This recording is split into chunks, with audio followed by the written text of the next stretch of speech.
Hello दोस्तों, कैसे हैं आप सब लोग। उम्मीद करता हूं काफ़ी अच्छे होंगे। तो दोस्तों, गो डिजिट इंश्योरेंस का आईपीओ में अप्लाई करने के लिए कल की तारीख में आखिरी दिन है। तो इस पर हमारा फाइनल डिसीजन क्या है वो हम जानेंगे इस वीडियो के अंदर।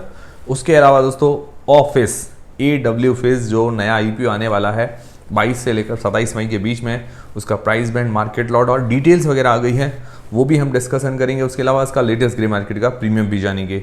उसके अलावा दोस्तों, अभी जो 3 आईपीओ थे, आधार हाउसिंग फाइनेंस का आईपीओ, TBO टेक का आईपीओ और इंडिजन आईपीओ, आगे क्या करना चाहिए, काफ़ी लोग बार बार सवाल पूछ रहे हैं।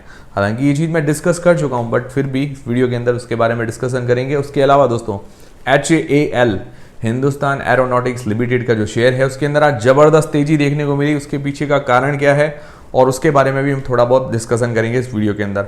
वीडियो शुरू करने से पहले दोस्तों, टेलीग्राम, इंस्टाग्राम और फ्री में डीमेट अकाउंट सबकी लिंक आपको डिस्क्रिप्शन के अंदर मिल जाएगी। तो सबसे पहले दोस्तों, गो डिजिट इंश्योरेंस इस आईपीओ में अप्लाई करने के लिए कल की तारीख में आखिरी दिन है। तो इस पर हमारा फाइनल डिसीजन क्या है। तो दोस्तों, ये 2 दिन के अंदर अभी तक अंडर सब्सक्राइब है, मतलब फुल्ली सब्सक्राइब अभी तक 2 दिन के अंदर भी नहीं हुआ है। मतलब बहुत कम डिमांड चल रही है इस आईपीओ की। और रिटेल पोर्शन ओवर सब्सक्राइब हो चुका है जो सिर्फ 10% का है। उसके अलावा सारे portion, QIB portion, NII portion अभी तक अंडर सब्सक्राइब है। हालांकि QIB तो जनरली तीसरे दिन ही सब्सक्राइब करते हैं, पर NII पोर्शन मतलब नॉन इंस्टीट्यूशनल इन्वेस्टर, जिसको HNI पोर्शन भी आप बोल सकते हैं, वो भी अभी तक अंडर सब्सक्राइब है। तो ओवरऑल जो डिमांड है वो बहुत कम नजर आ रही है इस आईपीओ की। तो ये टोटल जो सब्सक्राइब हुआ है 0.79 टाइम्स, मतलब 0.79 गुना ये टोटल सब्सक्राइब हुआ है। 1141 करोड़ रुपए लगे हैं इस आईपीओ पर 2 दिन के अंदर, मतलब बहुत कम पैसा लगा है। ओवरऑल डिमांड बहुत कम चल रही है। QIB पोर्शन 0.24 गुना, QIB पोर्शन अंडर सब्सक्राइब है। QIBs की तरफ से तो आखिरी दिन ही ज्यादा सब्सक्रिप्शन देखने को मिलेगा। NII पोर्शन 0.73 टाइम्स, मतलब 0.73 गुना, अभी तक ये भी अंडर सब्सक्राइब है। तो रिटेल पोर्शन 2.56 गुना, ये ही ओवर सब्सक्राइब हुआ है, क्योंकि ये तो 10% का ही है।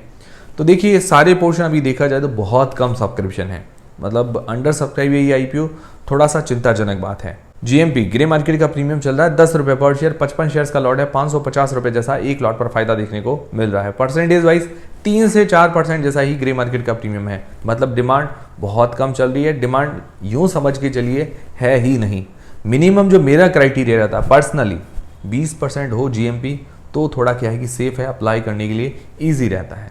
तो अब 2-3% GMP में क्या अप्लाई करें। अब हमारा फाइनल डिसीजन क्या है इस आईपीओ के अंदर। तो सबसे पहले लिस्टिंग गेन्स के हिसाब से क्या इस आईपीओ में अप्लाई करें या नहीं करें। तो देखिए दोस्तों, लिस्टिंग गेन्स के हिसाब से हमें क्या देखना चाहिए। GMP 3 से 4%, ये बहुत कम है। दूसरा एंकर लिस्ट तो बहुत ही अच्छी आई है। एंकर लिस्ट मतलब बहुत ही शानदार है और विराट कोहली जैसे बड़े इन्वेस्टर्स के अंदर है, इस कारण एंकर लिस्ट बहुत ही अच्छी आई है। तो एंकर लिस्ट अच्छी है पर GMP अच्छी नहीं है। उसके अलावा QIBs की तरफ से भी सब्सक्रिप्शन कुछ खास नज़र नहीं आ रहा है। NII पोर्शन की तरफ से कुछ खास सब्सक्रिप्शन नहीं है। ओवरऑल सब्सक्रिप्शन बहुत कम है। हाँ, अगर कल की तारीख में 1:30-2 बजे के आसपास QIBs की तरफ से अगर बढ़िया सब्सक्रिप्शन देखने को मिलता है तो थोड़े बहुत लिस्टिंग गेन्स की उम्मीद कर सकते हैं। बाकी भी फिक्स चीज़ें कुछ नहीं है। मतलब लग रहा है कि भाई इसकी डिमांड ओवरऑल कम ही रहेगी। ठीक है, अब लिस्टिंग गेन्स के हिसाब से तो रिस्की नज़र आ रहा है। फिर लॉन्ग टर्म के हिसाब से इसके पॉजिटिव्स नेगेटिव्स देखते हैं। तो पॉजिटिव्स तो कुछ ज़्यादा है नहीं, तो सबसे पहले नेगेटिव्स ही देख लेते हैं। नेगेटिव भरे पड़े हैं। तो सबसे पहली चीज़, इसका सेक्टर तो बढ़िया है, इंश्योरेंस सेक्टर, मतलब बढ़ता हुआ सेक्टर। आने वाले टाइम में इंश्योरेंस सेक्टर और ज़्यादा बढ़ेगा, क्योंकि अभी इंडिया के अंदर इंश्योरेंस लेने वाले लोग बहुत कम हैं। लाइफ इंश्योरेंस करवाने वाले, हेल्थ इंश्योरेंस करवाने वाले हैं, या उसके अलावा जो भी ये दूसरे एसेट्स के इंश्योरेंस कराते हैं, मोटर इंश्योरेंस वगैरह जो भी है, इनके इंश्योरेंस करवाने वाले अभी तक कम है। धीरे धीरे ये बढ़ेगा। विदेशों के अंदर तो क्या है कि ये मतलब नेसेसरी है, करवाना जरूरी है। ये सारी चीज़ें जरूरी होती है इंश्योरेंस। इंडिया में अभी तक भी एकदम फुल्ली तरीके से नहीं आया है। तो बाद में अभी नेसेसरी होगा ना, तब इंश्योरेंस और ज़्यादा बढ़ेगा। तो इंश्योरेंस सेक्टर के अंदर तो डिमांड है, पर इसके पीयर कंपैरिजन देखें, मतलब इसकी जैसी और भी कंपनियां हैं, लिस्टेड भी हैं, अनलिस्टेड भी हैं, तो उनके कंपैरिजन में अगर इसको देखें तो ये बहुत छोटी कंपनी है। मतलब अपने सेक्टर के अंदर बहुत छोटी कंपनी है। रेवेन्यू के मामले में इसका रेवेन्यू कितना है, 39 करोड़ रुपए का FY23 के अंदर। अब 39 करोड़ का रेवेन्यू ICICI कंपनी है, स्टार हेल्थ है, और भी काफ़ी सारी कंपनीज है, जैसे न्यू इंडिया इंश्योरेंस है। तो वो उनका रेवेन्यू अगर देखें 12,000 करोड़, 18,000 करोड़, 20,000 करोड़ का ऐसे रेवेन्यू जनरेट करे, और ये कहाँ 39,000 करोड़, उनसे तो किसी मतलब छोटी सी टक्कर के अंदर भी नहीं है। तो ये बढ़ेगी, ग्रोथ करेगी तब की बात है। पर अभी से ही हमें अच्छी ग्रोथ वाली कंपनियां ऑलरेडी मार्केट के अंदर मिल रही है। फिर बात करें वैल्यूएशंस की, हाँ ठीक है, छोटी कंपनी है, अगर आने वाले टाइम में ग्रोथ करेगी, हम इस पर दाव लगा भी दें, पर वैल्यूएशंस इतनी ज़्यादा महंगी, 663 की पी मल्टीपल पर आ रहा है, 663। और बाकी जो कंपनियाँ आईसीआईसीआई है, न्यू इंडिया इंश्योरेंस है, स्टार हेल्थ है, वो 40 से लेकर हमें लगभग 60 की पी मल्टीपल पर हमें वो कंपनियाँ मिल रही हैं, जो कि इससे काफ़ी स्ट्रॉन्ग कंपनीज़ हैं और इससे ज़्यादा रेवेन्यू जनरेट कर रही है, इससे ज़्यादा बिजनेस कर रही है। तो मतलब ऐसी कंपनियां जो कि वैल्यूएशंस वाइज भी हमें सही मिल रही है, जिनका रेवेन्यू अच्छा जनरेट हो रहा है, तो ऐसी कंपनी पर हम दाव क्यों लगाएंगे जो इतनी महंगी हमें दे रहे हैं? ऐसा क्या खास बात है? दूसरी बात, फाइनेंशियली अगर देखें तो FY22 तक तो ये लॉस के अंदर है। इस साल FY23 के अंदर ही ये प्रॉफिट के अंदर आई है, वो भी माइनर सा प्रॉफिट है, ज़्यादा प्रॉफिट भी नहीं है। तो देखिए रिस्क वाली बात है। बाकी इसके ऊपर डेट भी काफ़ी ज़्यादा है, उधारी काफ़ी ज़्यादा है। फिर दोस्तों इंश्योरेंस कंपनीज की जब भी बात आती है तो सॉल्वेंसी रेशियो की बात आती है। सॉल्वेंसी रेशियो क्या होता है कि कंपनी कितनी ज़्यादा फाइनेंशियली स्टेबल है।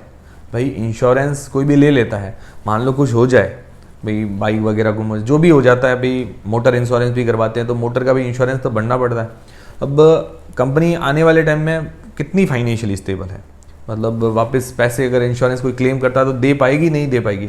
तो इसका जो अगर सॉल्वेंसी रेशियो देखें तो वो 1.6 का निकल कर आता है। और IRDAI का जो मैंडेट है, मैंडेट मतलब जरूरी मिनिमम कितना होना चाहिए, 1.5 का, इसका 1.6 ही है सॉल्वेंसी रेशियो। और बाकी जो company ICICI, new India insurance, star health है, उनका 2 या 2.5 के आसपास निकल कर आता है। तो मतलब वो ज़्यादा स्टेबल कंपनियां हैं।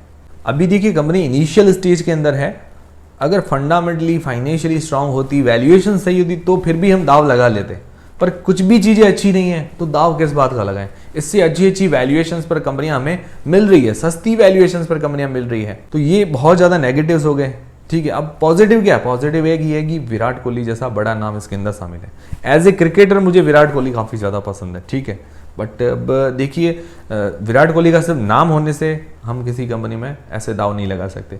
एंकर लिस्ट बहुत अच्छी आई है, मतलब 9, 9.5 जैसी रेटिंग दे सकते हैं। एंकर लिस्ट बहुत अच्छी है। अब एंकर लिस्ट के भरोसे, विराट कोहली के भरोसे मुझे नहीं लगता कि ऐसी कोई कंपनी में दाव खेलना चाहिए जिसके अंदर रिस्क ज़्यादा हो। ये मेरा पर्सनली ओपिनियन है। आप लोग क्या करेंगे वो मुझे कमेंट करके बता दीजिएगा कि इस आईपीओ में अप्लाई करेंगे या नहीं करेंगे। पर्सनली मेरा तो विचार नहीं है इस आईपीओ में अप्लाई करने का, ठीक है, बट हाँ अगर रिस्क लेना है, पर्सनली मुझे भी अगर मान लो रिस्क लेना है, एक आधा लॉट लगाना है, तो मैं कल देखूंगा QIBs का सब्सक्रिप्शन 1, 1:30, 2 बजे के आसपास सब्सक्रिप्शन कैसा आता है, वो मैं टेलीग्राम चैनल पर आपको अपडेट कर दूंगा। टेलीग्राम चैनल की लिंक डिस्क्रिप्शन के अंदर है। तो अगर सब्सक्रिप्शन अच्छा आता है QIBs की तरफ से तो थोड़े बहुत लिस्टिंग गेन्स की उम्मीद कर सकते हैं, उम्मीद ही कर सकते हैं। फिक्स चीज़ नहीं है कि मिलेगा ही मिलेगा, इसका तो भरोसा रखिएगा ही मत, ठीक है। हाँ अगर दाव खेलना है, रिस्क लेना है तो, बाकी ओवरऑल कुछ खास विशेष दम नजर नहीं आ रहा है, ठीक है। ये पर्सनली मेरा ओपिनियन है। बाकी जो भी आप डिसीजन बनाएं अपनी रिस्क और अपना एनालिसिस लगा के बनाएं। मैंने सारी चीजें क्लियर कर दी है, पॉजिटिव्स नेगेटिव्स। अगर क्लियर हुआ है तो वीडियो को एक लाइक जरूर करें। फिर दोस्तों एक नया IPO AWFIZ या ऑफिस स्पेस IPO 22 मई से लेकर 27 मई के बीच में ये ओपन रहेगा। इसका प्राइस बैंड और मार्केट लॉट आ चुका है। फेस वैल्यू है 10 रुपये पर शेयर, 364 रुपये से लेकर 383 रुपये के बीच में इसका प्राइस बैंड रखा गया है। और मार्केट लॉट है 39 शेयर्स का, 39 शेयर्स का।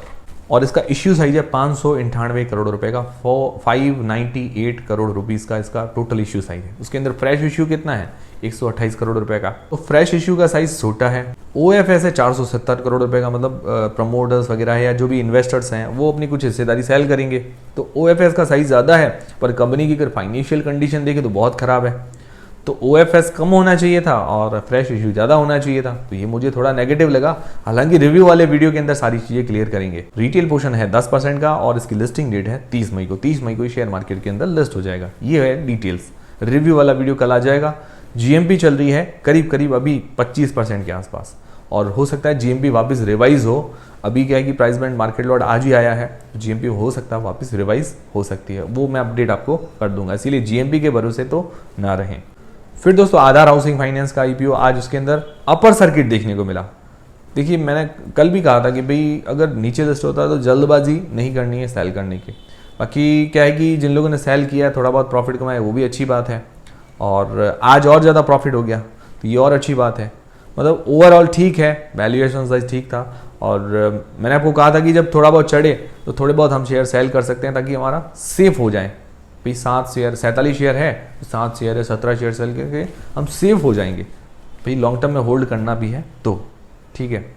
ओवरऑल इस सेक्टर के अंदर तो क्या है, देखिए कंपटीशन बहुत ज़्यादा है, कंपनियां खूब हैं, पर उस सेक्टर के अंदर अपने जो प्राइवेट सेक्टर की कंपनीज है उसमें लीडिंग कंपनी है, वैल्यूएशन साइज ठीक है, फाइनेंशियली फंडामेंटली स्ट्रॉन्ग है, एंकल लिस्ट वगैरह बढ़िया है, तो पॉजिटिव साइड्स कुछ ज़्यादा नजर आ रहे हैं। ठीक है, ये चीज़ मैंने क्लियर कर दी। पर्सनली मैं भी थोड़े बहुत सेल करके बाकी थोड़ा होल्ड करने का सोच रहा हूँ। ये चीज़ क्लियर हो गई, बार बार सवाल पूछ रहे थे इसीलिए।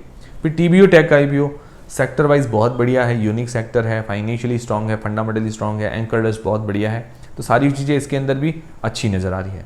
तो ये भी शेयर लॉन्ग टर्म के लिए अच्छा नज़र आ रहा है और इसने काफ़ी अच्छा परफॉर्मेंस करके भी दिया है। इतना प्रॉफिट दिया है तो चाहे तो थोड़े बहुत शेयर सेल कर सकते हैं भाई, पार्शियल प्रॉफिट बुक करना, तो वो भी अच्छी बात है। बाकी जो भी डिसीजन बनाए अपनी रिस्क अपना एनालिसिस लगा के बनाए। ओवरऑल ये भी शेयर बढ़िया है। फिर इंडिजन लिमिटेड का आईपीओ सेक्टर वाइज देखिए यूनिक कंपनी है, अपने आप सेक्टर में पहली कंपनी है लिस्ट होने जा रही है, फाइनेंशियली फंडामेंटली स्ट्रॉन्ग है और उसके अलावा एंकर लिस्ट वगैरह अच्छी आई है। इसके अंदर भी सारी चीज़ें अच्छी नज़र आ रही हैं, लॉन्ग टर्म के लिए ये भी कंपनी अच्छी है। और पर्सनली मैंने आपको बताया था कि मैंने लिस्टिंग के बाद, मुझे तो अलॉट नहीं हुआ था, लिस्टिंग के बाद थोड़े बहुत शेयर लिए थे इंडिजन लिमिटेड के, क्योंकि नीचे लिस्ट हुआ था तो मैंने कहा मौका है, तो मौका मैंने थोड़ा फ़ायदा उठा लिया और क्या। अब ठीक है, ये सारी चीज़ें क्लियर है। पर्सनली मेरी तरफ से किसी भी शेयर को होल्ड करने, सेल करने या अप्लाई करने नहीं करने का डिसीजन नहीं है। जो भी डिसीजन बनाए अपनी रिस्क और अपना एनालिसिस लगा के बनाए।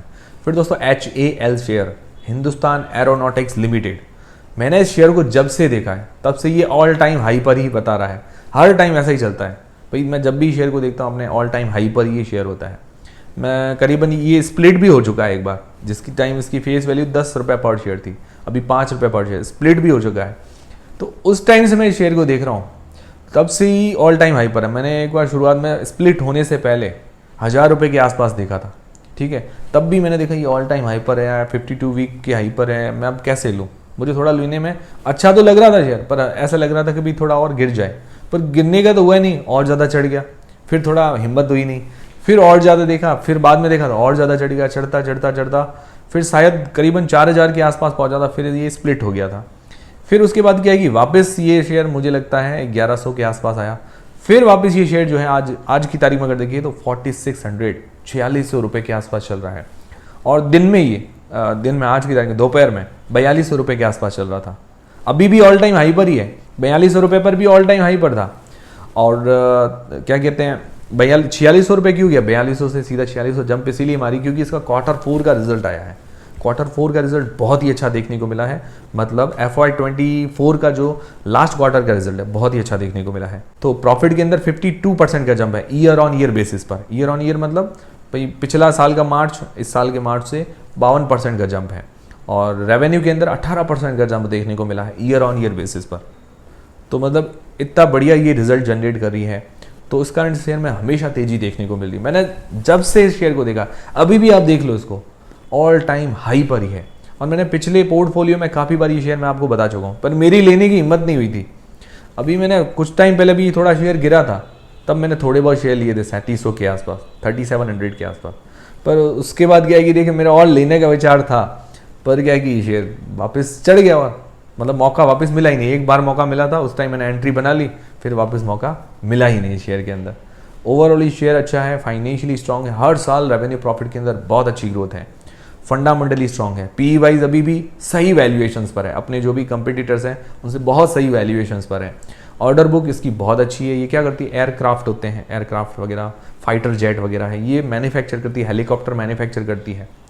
जो भी एरोस्पेस के अंदर जो भी चीज़ एरोनॉटिकल चीज़ें होती है वो ये मैन्युफैक्चर करती है, सर्विसिंग करती है।